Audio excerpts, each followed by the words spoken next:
Bem-vindos a este primeiro lançamento de um livro à distância, devido às novas circunstâncias em que vivemos, e em que se vai proceder à apresentação do livro de José de Almeida Melo sobre a visita da princesa de Saboia a São Miguel, e que foi motivo para que ele, inspirado, pudesse realmente criar esta obra que vai ser discutida entre os participantes deste colóquio lançamento, chamemos-lhe assim.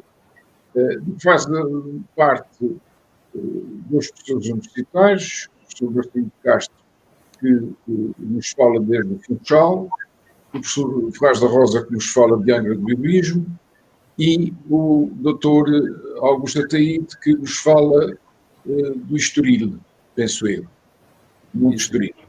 E o doutor Almeida Melo, que fala da sua casa de Ponta Delgada, e eu, que também estou aqui em Ponta Delgada a tentar fazer isto pela primeira vez na vida e não sair muito mal na fotografia. Portanto, em primeiro lugar, eu daria a palavra ao professor Marcelino Castro para dizer o que julgasse conveniente sobre a visita de Maria Gabriela de Saboia a Ponta Delgada. Tem a palavra, doutor. Muito obrigado, boa noite a todos. Bem, enfim, eu posso dizer, antes de mais nada, foi aquilo que mais me interessou no livro, propriamente dito, e o que mais me interessou foi a ideia de que nós somos um pouco os sítios por onde andamos. E isso, de certo modo, neste livro é uma coisa que fica claro em praticamente toda a narrativa. É um livro muito simples, de 5 partes, não é? E a última das quais corresponde propriamente ao relato da viagem.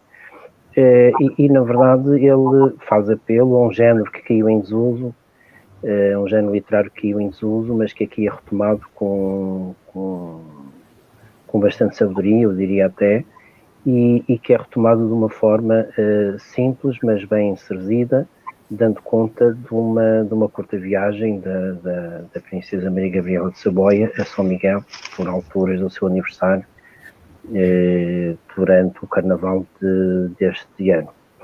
Portanto, o livro interessou-me por ser viagem, por ser relato de viagem, e por lembrar também as antigas visitas reais que hoje estão em desuso, digamos assim, mas que nos têm contemplado, sobretudo aos Açores, mas também à Madeira, e por aí o livro, creio que é um livro bastante interessante e que vai naturalmente deixar o seu lastro.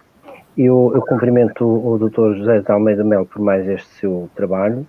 É um dos muitos trabalhos a que ele se tem dedicado, e para já é o que se me oferece dizer. Parabéns pelo trabalho e passo a palavra ao próximo. Muito obrigado, Sr. Professor. Então, daria a palavra agora ao professor Ferraz da Rosa, que nos vai expor o seu ponto de vista sobre a obra que estamos aqui a lançar de forma inédita. Tem a palavra, Sr. Professor. Sim, senhor. Pois, renovo as minhas felicitações ao nosso amigo Dr. José de Melo por mais esta obra, um pouco diferente, de certo modo, das outras suas, muitas e anteriores, e sempre muito conseguidas e esmeradamente editadas. E aproveito também, naturalmente, para felicitar a editora, a Letras Lavadas, e o nosso amigo, o Sr. Inês de Rezendes, sobre esta obra, que creio que irá ter uma aceitação muito significativa, atendendo ao conteúdo da obra, e que vem na sequência de uma antiga tradição, de alguma maneira, nos últimos anos, menos assumida ou menos praticada entre nós, que é, por um lado, não só pelo género do relato de viagem, que esta obra também é, mas, vamos dizer assim, pelo discurso literário ou paraliterário que acompanha esta narrativa, e que é simultaneamente uma memória da viagem, da princesa Maria Gabriela de Saboia, mas é também, simultaneamente, uma memória pessoal sobre o tempo e o espaço aonde essa viagem ocorreu. Por isso eu, de alguma maneira, disse que numa pequena nota que irá junto com o livro, disse que esta era uma narrativa textual e iconográfica, mas simultaneamente com uma espécie de memória poética, de geografias urbanas, de memória dos lugares simbólicos, mas também dos entes queridos, e ao mesmo tempo toda esta memória, esta narrativa, acompanhada de remissões históricas mais alargadas para a história dos Açores, para a história do nosso país e também para a história da Europa. Achei muito curiosa a maneira como o autor, nosso amigo Zé de Almeida Mel, refere minuciosamente todos os passos, as indumentárias, os aspectos pequeninos e aparentemente, à primeira vista, insignificantes e que ajudam a dar uma grande riqueza a toda a narrativa. E depois, naturalmente, a qualidade gráfica das ilustrações ajuda a criar aqui uma obra muito atrativa e que merece, naturalmente, o nosso apoio, o nosso entusiasmo e a nossa alegria por vê-la editada nesta ocasião. Muito obrigado, Sr. Professor Ferraz da Rosa, por esse estupendo depoimento. Eu pedia ao professor Marcelino de Castro que fizesse um comentário, o senhor é especialista em literatura, esta análise que o professor Ferraz da Rosa faz ao livro é suficiente para aquilatarmos da qualidade e do interesse da leitura que pode suscitar? Inteiramente. O professor Ferraz da Rosa analisou muitíssimo bem o livro, por dentro, e deu conta de praticamente todos os seus fatores constituintes. Ele, na verdade, é mais do que um relato simples de viagem, ele é também uma memória histórica, uma memória descritiva.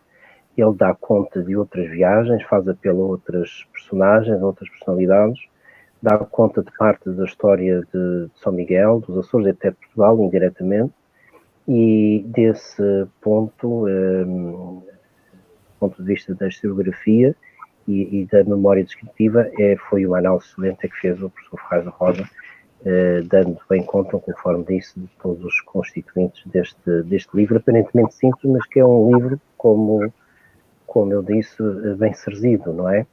Porque nos permite acompanhar o pulsar de uma visita especial, ou que se quis especial, e que se torna especial justamente pelo relato de que foi objeto, e na verdade é um livro que fará o seu caminho e avivando uma tradição que merece ser avivada da forma como aqui ela é avivada. Então, eu irei dar a palavra agora ao Dr. Augusto Ataíde, que não só é uma pessoa ligada à cultura, como também tem uma qualidade muito interessante nestas viagens, porque ele e o senhor seu pai foram anfitriões de imensas famílias importantes, designadamente famílias reais e tantas outras.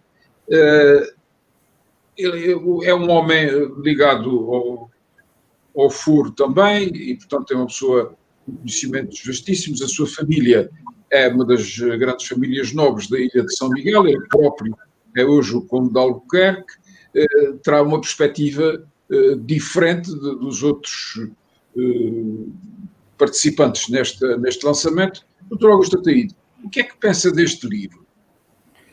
Antes de mais, muito obrigado, meu querido amigo e colega, Dr. Melo Bento, pelas suas palavras. Agradeço ao meu querido amigo, Dr. Almeida Melo, a honra e o gosto de participar em mais esta iniciativa para valorizar sobremaneira a nossa terra, as nossas ilhas, e em particular São Miguel e Ponta Delgada. E numa ótica de serviço aos Açores e numa ótica de participação na sociedade, como o meu querido amigo Dr. Mel Bento acabou de referir, a família tem procurado pontuar. Esta é mais uma visita das várias visitas que temos tido o gosto, com as quais temos tido o gosto de colaborar.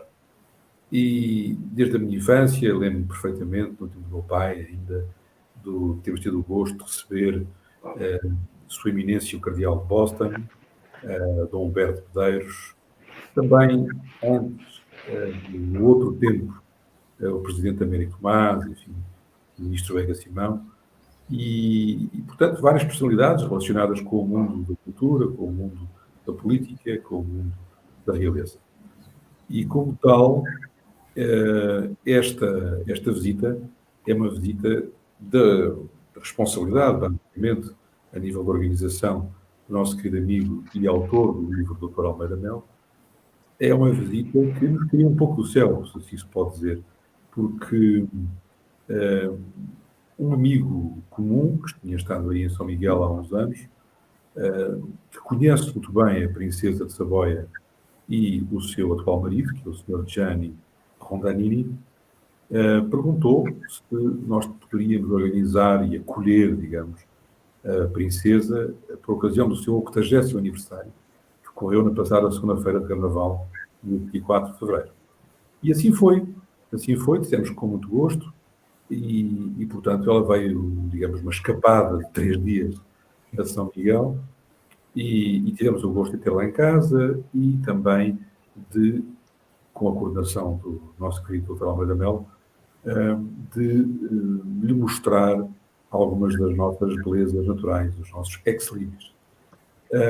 E realmente foi muito gratificante para nós, porque nós, família Albuquerque Ataí, porque este ano estamos a procurar lançar, embora seja um ano atípico, fruto do Covid-19, mas lançar algum tipo de celebrações ou de evocações da memória do quarto avô José de Campos.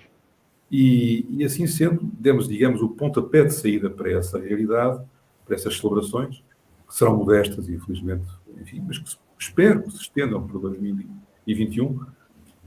E, portanto, as comemorações, dizia eu, do centenário, do bicentenário do nascimento do José de Campos.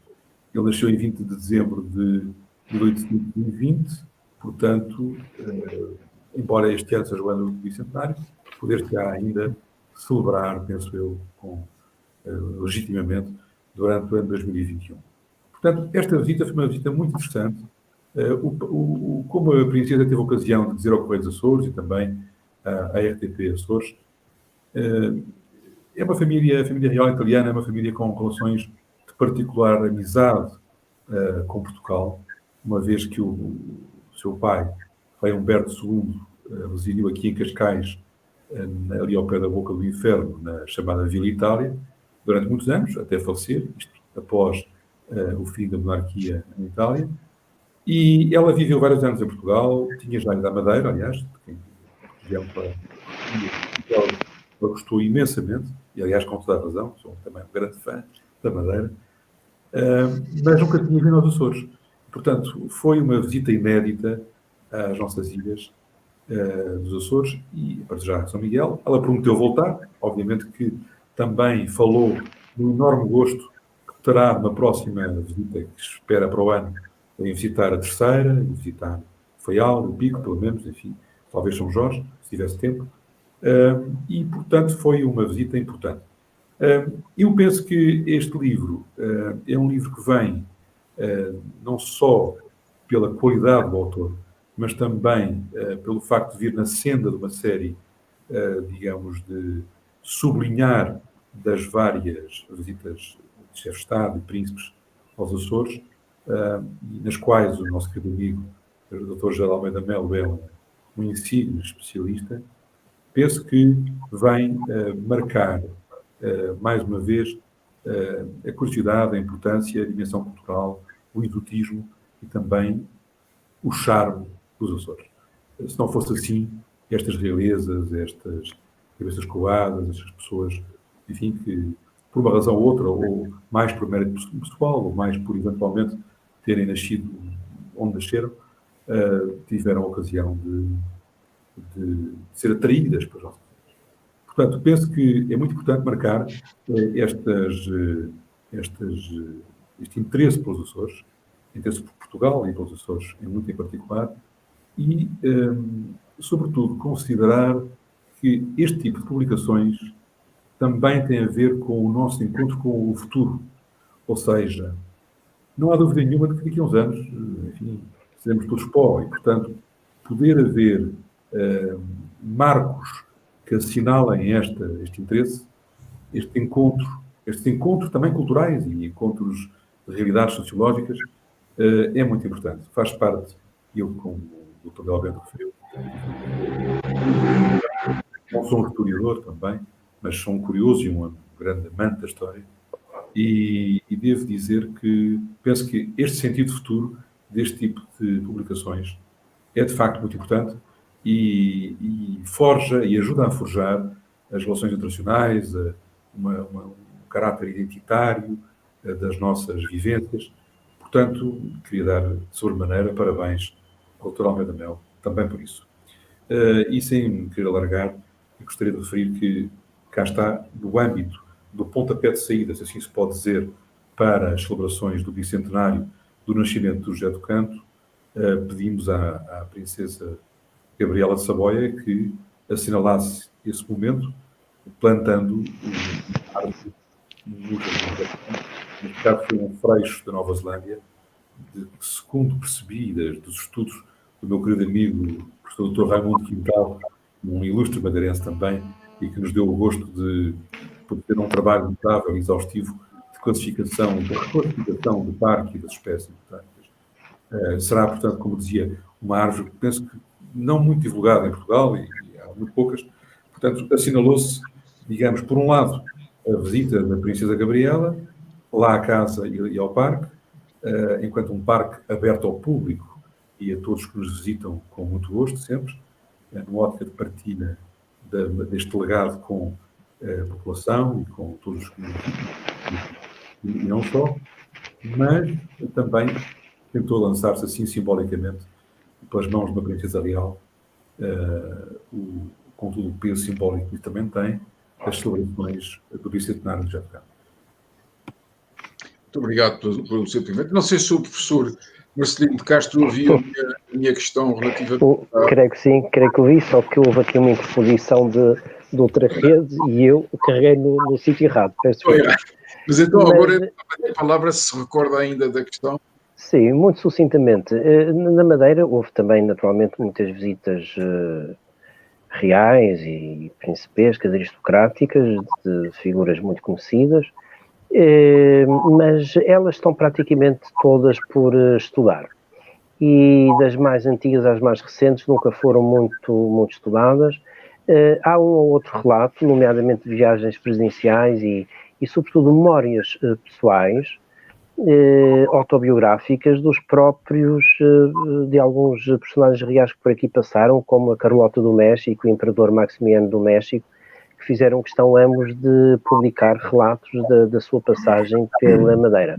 Mas, de uma forma geral, estas viagens, estas passagens pela Madeira destas figuras, está ainda muito pouco estudada, e eu até quando conheci este projeto e depois o miolo do livro do nosso amigo, disse-lhe, lembro-me perfeitamente, disse-lhe que ele era um bom exemplo do que se devia fazer aqui na Madeira, fazendo um levantamento exaustivo destas viagens, porque algumas foram importantes, como as 2 visitas da Imperatriz Sissi, que marcaram, como depois a estadia prolongada da Imperatriz Dona Amélia e da Princesa Dona Amélia, que aqui faleceu, e que deu origem ao hospício Dona Maria Amélia, Princesa Dona Maria Amélia,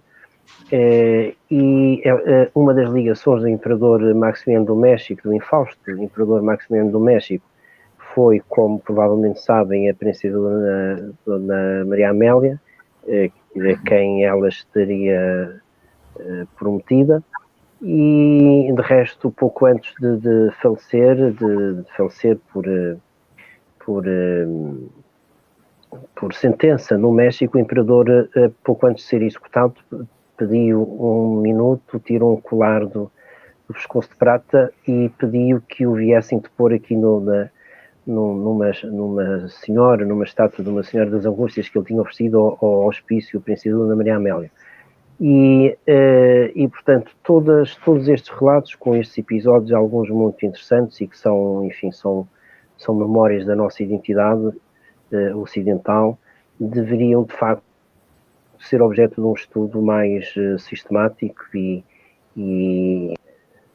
realmente ainda não fui objeto desse estudo.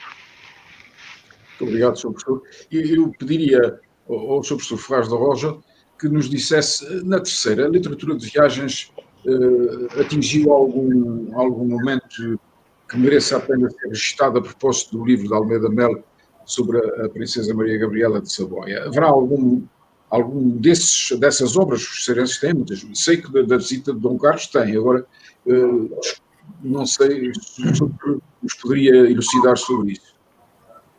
Sim, eu tanto quanto me posso assim recordar, de repente, eu creio que não há propriamente nenhum relato memorial, pelo menos do género daquele que aparece aqui no livro do Dr. Almeida Melo.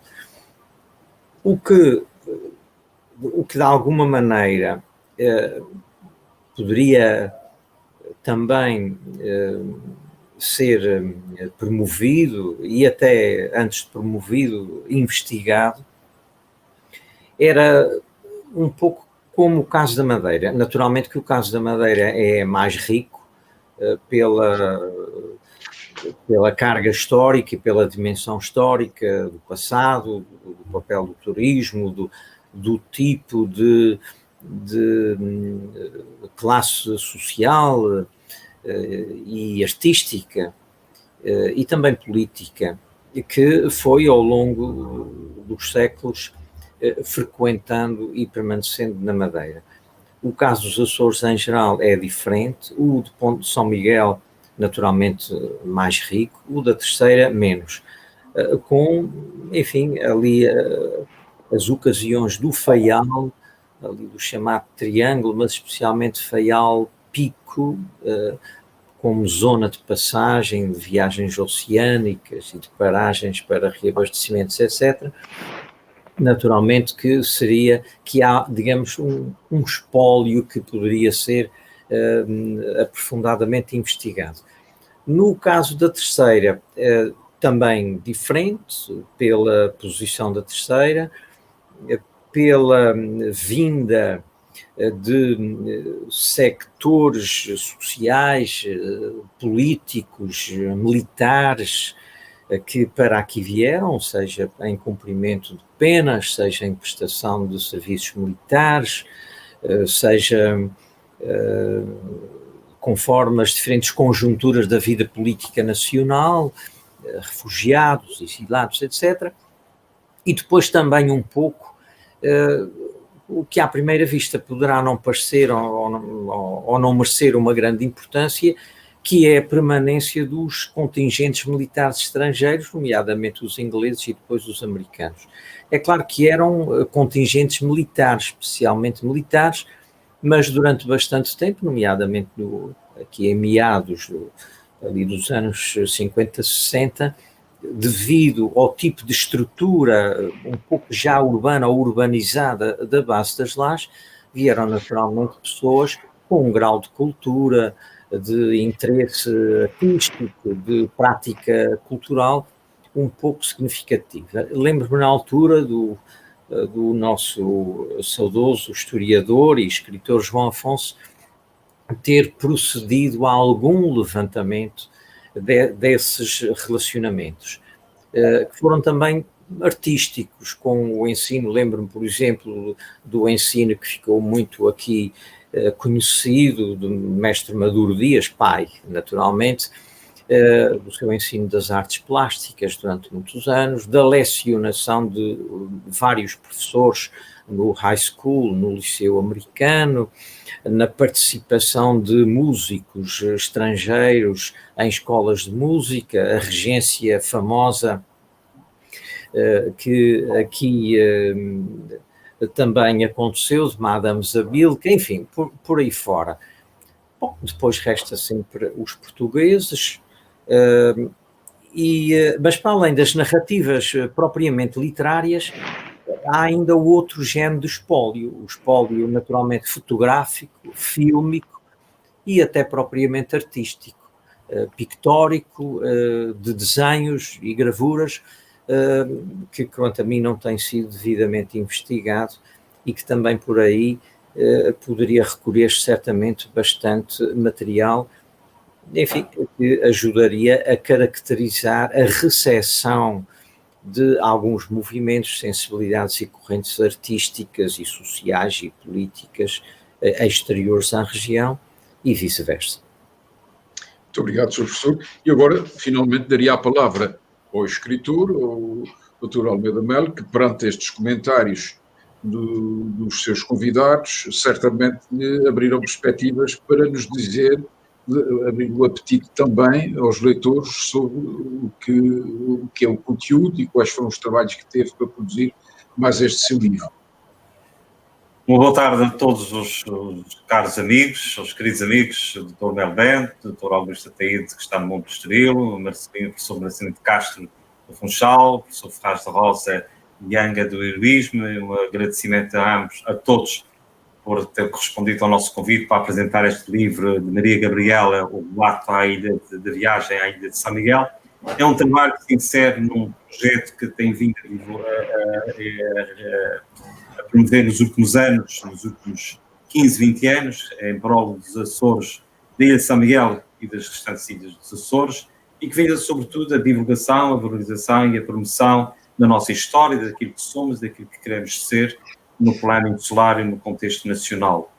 Este trabalho foi um trabalho que nasceu nesta visita, como disse e muito bem, o Dr. Augusto Ataíde.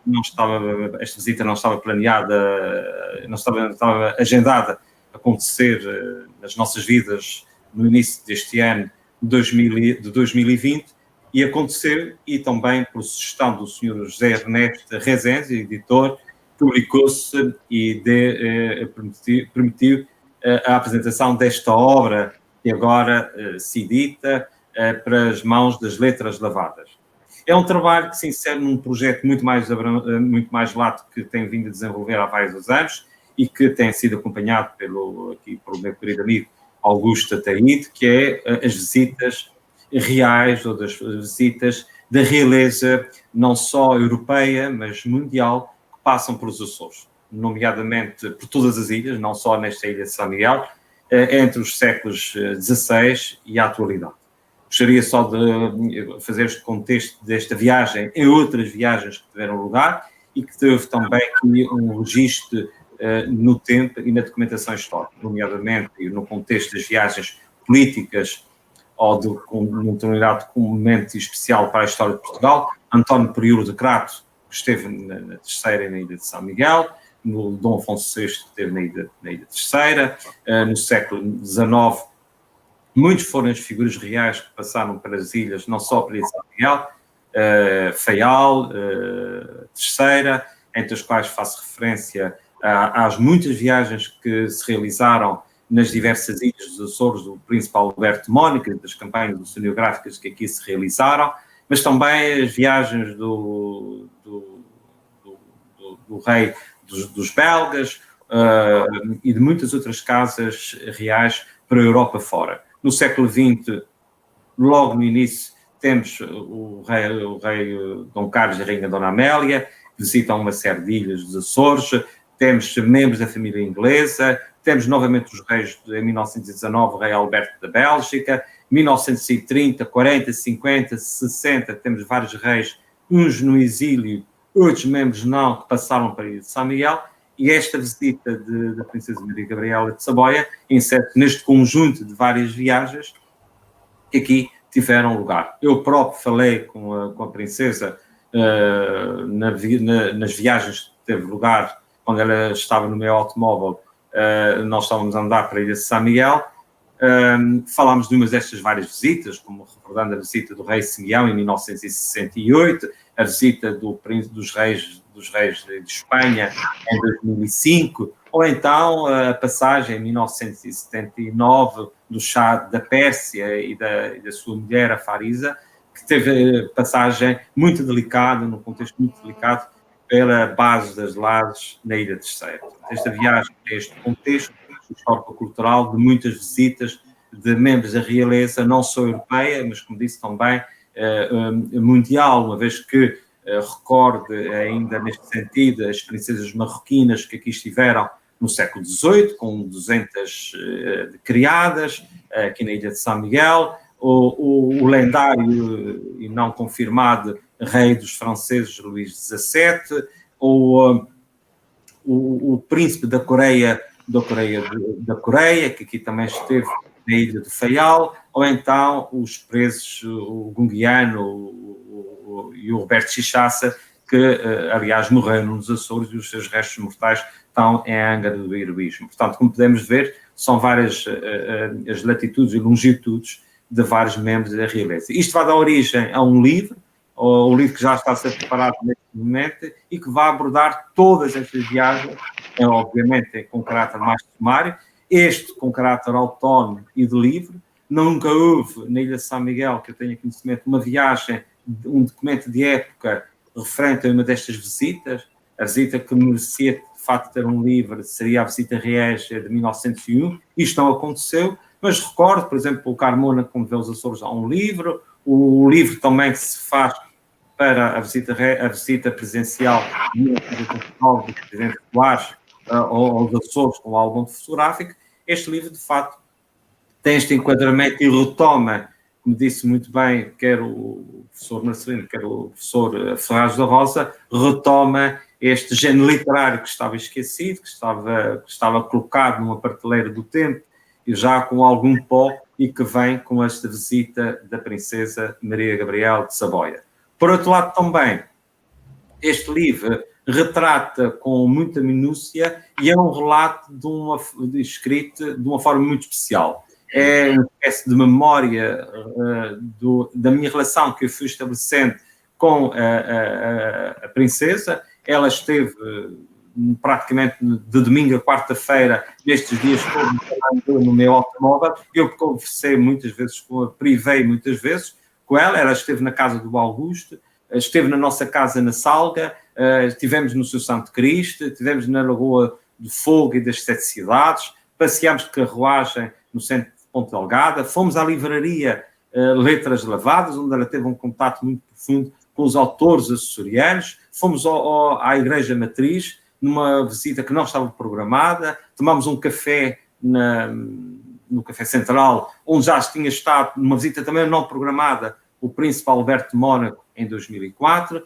Fomos à Sinagoga de Ponta Delgada e aqui recordei em silêncio a sua avó, a Rainha dos Belgas, que aqui esteve em 1919. Ela, quando o rei dos belgas morre em 1935, ela dedicou grande parte da sua vida naqueles anos de guerra à proteção de crianças judias. Ela entrou na sinagoga e, obviamente, com o Ayala aberto, com as histórias à mostra, recordamos este momento também da sua avó, esta mesma avó que em 1919 esteve na cidade de Ponta Delgada com o seu filho e com o seu marido. Portanto, esta viagem, no fundo, é o retomar e fazer um revivalismo de outras viagens. Uma viagem do ano passado, que foi os reis dos belgas, o rei Filipe, a rainha Matilde e os seus filhos todos. Aliás, um acontecimento único das visitas de lazer que têm tido lugar na Ilha de São Miguel. Um chefe de Estado europeu da realeza passa férias uma semana nos Açores, como foi em agosto de 2019, e que menos de um ano depois, uma prima sua, a princesa Gabriel de Saboia, ela é filha dos últimos reis de Itália, não podemos esquecer que ela é filha de Humberto II, mas também ela é descendente dos reis de Portugal, de Dom Miguel II, Dom Miguel I, e é também neta dos reis dos belgas. Portanto, esta visita foi, de facto, um retomar também de outras visitas, quer para o lado familiar do pai, quer para o lado familiar da mãe. não esquecendo aqui estas visitas muito recentes, como foram o caso do rei Filipe, seu primo, da princesa Alexandra de Coari, que esteve aqui a apresentar um livro, a meu convite, o livro A Herança, e que é sua prima, pelo lado de Saboia, mas também não podemos esquecer que o rei Simeão, que em 1968 aqui esteve, também é da sua família, portanto, muitos membros da família da princesa Gabriela de Saboia, visitaram a ilha de São Miguel ou os Açores. Portanto, este livro, no fundo, faz este registro com muito pormenor, onde fazemos alusão ao pormenor da rudimentária, como o professor Ferraz da Rosa disse, e disse muito bem, ao pormenor para que haja também este cuidado, desta consciência do que é que se vestia numa determinada altura das nossas vidas, à gastronomia, o que é que se comeu na casa do Augusto, quais foram os vinhos que foram servidos, ou na nossa casa, na Quinta do Rochão, na Salga, mas também outras ofertas que se foram fazendo e com quem ela foi contatando e as conversas foram contatando. Portanto, este registro quase que de pormenor muito intimista e de relato muito o eu e a princesa é de facto uma espécie de um diário, não nasceu para ser um livro de teor público, mas sempre para ser um diário pessoal, um documento pessoal de uso pessoal, mas que depois foi desafiado pelo editor José Ernesto Rezende e acabamos de dar este livro. Obviamente que ele contou logo desde o início com a colaboração do professor Marcelino de Castro e do professor Ferraz da Rosa e logo com a colaboração do Conde de Albuquerque, Dr. Augusto Ataíde, e com as colaborações paralelas de aconselhamento, quer do Dr. Mel Bent, quer do Vítor Meirelles e de muitos outros amigos que foram dando sugestões e que estão devidamente sinalizados no livro, e que são muitos. Portanto, este livro, no fundo, é da minha autoria, teve uma vasta colaboração de muitas pessoas que se associaram e que desde logo se aperceberam da importância cultural deste livro para o contexto da história açoriana, no contexto das viagens de lazer, mas também no contexto das viagens políticas ou de determinadas revoluções portuguesas ou europeias, e aqui não esquecendo, nomeadamente, a viagem e a passagem do chá da Pérsia para as lajes da Ilha Terceira, um caso muito delicado na história internacional referente aos Açores, a forma como ele foi, como o avião parou na base das lajes em 1960, e que eu próprio tive a oportunidade de falar com Maria de Gabriela de Saboia sobre este tema, e ela própria me disse que era amiga da Farisa e que não sabia que eles tinham passado nos Açores. Portanto, esta viagem é uma viagem pouco conhecida ainda, foi relatada e está muitíssimo bem relatada pela viúva do chá da Pérsia há meia dúzia de anos, e que vai ser objeto também deste livro que irá aparecer no próximo, ou este ano, ou no próximo ano, já foi assumido o compromisso com a editora Letras Lavadas, e que vai abordar, de facto, todas estas viagens, nestes diferentes enquadramentos do lazer, as viagens de lazer, as viagens de campanhas oceanográficas, as viagens de escala técnica. Foram muitas as pessoas, foram muitos os reis e príncipes que passaram por aqui com escala técnica, ou então as viagens mais do ponto de vista também de Estado, como foi a visita do rei e da rainha, ou então as viagens de contexto mais político, como foi o Dom Pedro em 1831, que visitou várias ilhas, ou então de Afonso VI, ou de Dom António Prior do Crato, e de muitos outros, e outras visitas que podemos citar e que vão ser referenciadas e que estão devidamente elencadas. De todas as casas reais, aquela que deu mais visitas aos Açores, de facto, em termos de reis e de rainhas, foi a Casa Real Bélgica. Foram muitas as visitas, nunca percebi qual é a razão. Logo de seguida também as muitas visitas do príncipe Alberto de Mónaco, do primeiro e do segundo. Portanto, há de facto aqui esta ligação, há esta geografia, este ponte entre a Europa, a África e no fundo também as Ásias, e com as Américas do Sul e do Norte, uma vez que não podemos esquecer que Dom Pedro foi, quando teve, já tinha sido imperador do Brasil, e portanto estas passagens que foram acontecendo ao longo da história destes últimos 5 séculos, que este livro faz o devido enquadramento, e julgo que na literatura americana o primeiro. Muito bem, doutor, muito obrigado pela exposição, muito obrigado a todos pela participação neste lançamento inédito, ao professor Marcelino de Castro, ao professor Faz de Rosa, ao doutor Augusto Ataíde, e muito boa sorte para os leitores do seu livro que gostam e que apreciem também este lançamento. Muito obrigado. Muito obrigado também. Muito obrigado.